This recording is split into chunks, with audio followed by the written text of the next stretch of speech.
I, along with many other doctors, have long believed that medical cannabis has fewer side effects and is safer than many medications that are used to treat debilitating conditions that medical cannabis can also be used for. However, there is new research that shows that cannabis use has been associated with heart attacks and strokes, especially when used on a daily basis. So let's talk about it. Hey everybody, it's Dr. David. So, as many of you know, I have been using hemp derived products in my practice for, oh goodness, the better part of 15 years now. And since Florida became legal for medical use, I've been a medical cannabis prescribing doctor since 2016, and I have been certifying patients for medical use ever since that time. Now, in my ever belief of health education and choice, and I believe that it's important for us to have as much information out in the public domain, as well as for the individual patient, for them to make the best decisions for themselves. So whenever a big study such as this comes along, I'm not one who cherry picks. I'm not one who believes that I should only present information that supports a particular position. I think it's important to put out all different types of information, so again, people are knowledgeable as best as we can get them to be knowledgeable. Now, today we are going to be talking about a new study that just came out that looks at the use of cannabis relative to especially heart attacks, strokes, and other cardiovascular disease as well.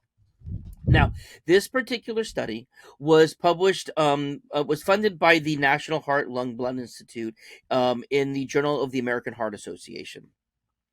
Very large study, 430,000 individuals, all of them adults, all of them American.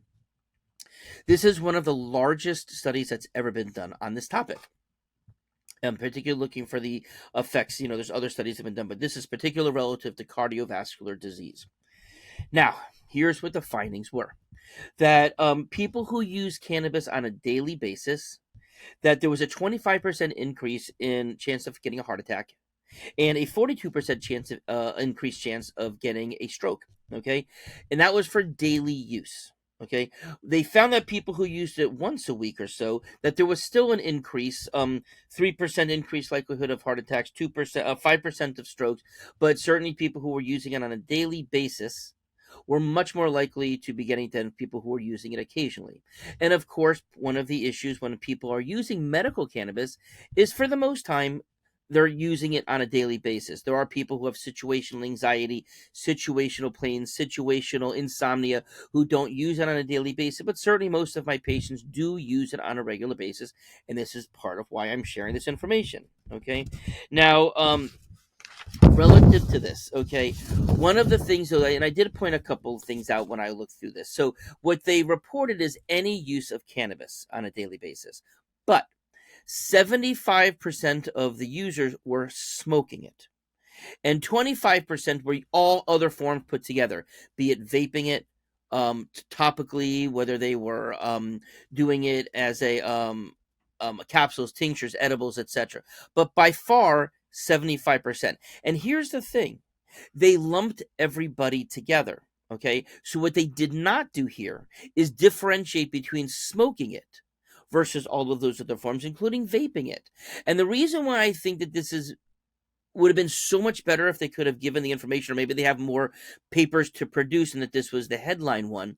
But obviously, we know that people who smoke cigarettes, that there is the increased risk of heart attacks and strokes. So is the issue here of smoking it? Is it of smoking cannabis relative to those other forms? Because one of the things that they did do here is they took lots of other things into account. Tobacco use itself. So they did look at people who are non-tobacco users as well as people who are tobacco users using cannabis versus those who didn't. So they did take those things: age, sex, race into account. They did take body mass index, obesity, diabetes into account as risk factors. They checked on physical activity levels, so people who obviously are more active versus those who are less active. Less active people are more prone to getting heart attacks and strokes. And they also did look at social economic status, because unfortunately we do know that that can make a difference, and that heart attacks, younger people not maybe able to access medical care as well as other people, depending on their social economic status, like, make a difference. And they did cover for all of that. Okay.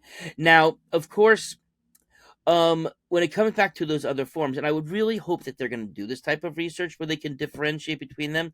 Because again, whether it's swallowing of tinctures, edibles, gummies, but one of the things also that they looked at, which was reported here, is people drinking it. Okay, I learned something new because in Florida there are no THC drinks, but it turns out that there are some states that allow up to 10 milligrams of THC in a 12-ounce can. So I learned something new. I mean, I know people in recreational states that there's lots of other ways, Jello shots and other ways of doing it. But I didn't know that there was actually just like you could just buy a THC drink. So there, I learned something myself there. Now, relative to the study, as I said, why I think it's also study because of the large number of people, but they basically just asked one simple question: during the past 30 days, how many days did you use marijuana or hashish? That was it really, and then they would go ask have you had a heart attack or stroke? But that was it. Of course, all the other demographic stuff, but they didn't really focus on anything else, which is good because it didn't make, sometimes long surveys, people can start to get fatigued afterwards. So that's all they did. How many days? And so if you did it all 30 days, then you were considered a daily user. If you did it once a week, then you were a weekly. So that's how they were able to differentiate that pretty easily. Okay. But again, I really wish that they would be able to provide the information because, when the authors conclude, and this is interesting, even though the headline said all cannabis use has been linked to it, that's not what, and when you look on the main news channels, that's what it says. But if you look at what the authors themselves said, they did say something different. And what they said, and to get it right, is that patients should be screened for cannabis use because, of course, obviously in my medical cannabis clinic, everybody's using cannabis, and I know about that. But when I do primary care, it's one of the social questions that we ask people. Do you drink alcohol? Do you smoke cigarettes? Do you use any street drugs? Do you use cannabis, whether it's from a medical legal source or from a street source? So that's obviously something that I ask starting with all adolescents and adults as well. So of course we should be screening about that, just like we should be screening for alcohol when we do a medical history. Okay. But then the second part is they should be screened for cannabis use and advised to avoid smoking cannabis to reduce the risks of premature cardiovascular disease and cardiac events. Which I'm like, well, if they're in this start here, they're saying smoking it. Are they just assuming that since most people who used it were 75% were smoking, so that's why they're making it? Or do they actually know something else that they didn't report to us? I don't know the answer to that.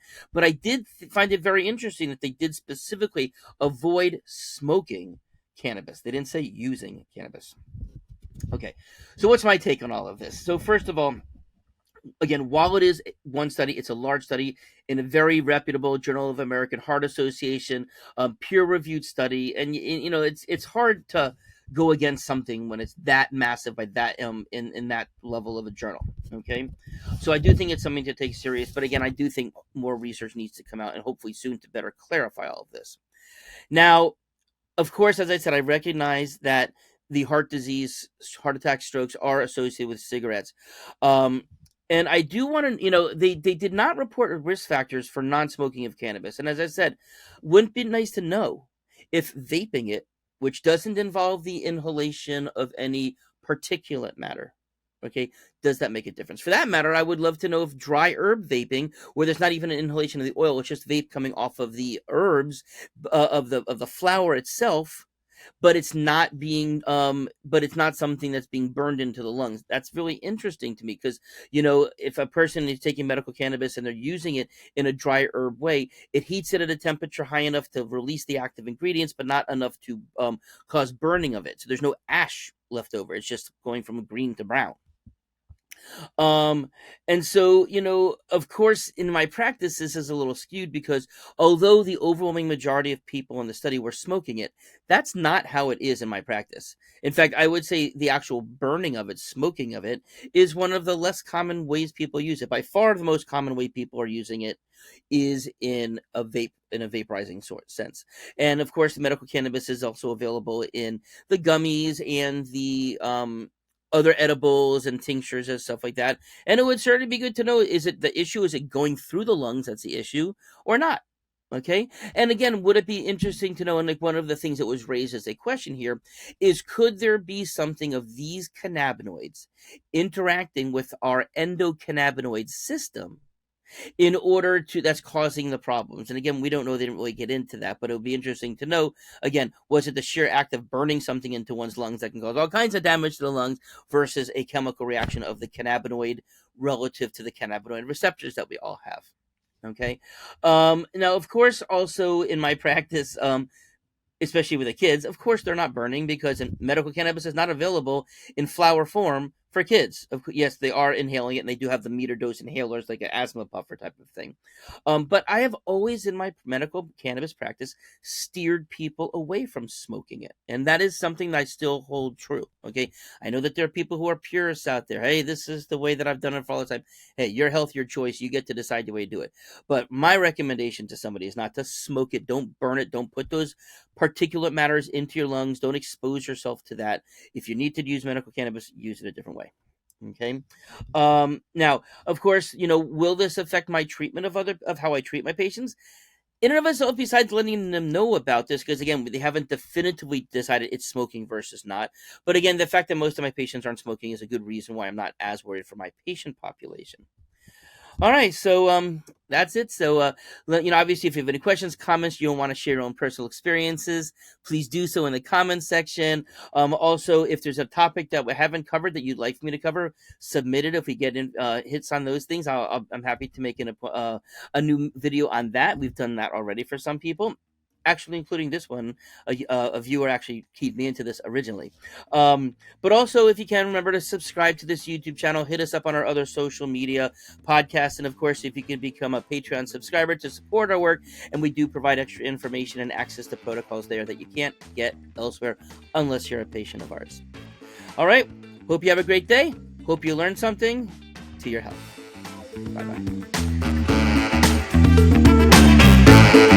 Bye-bye.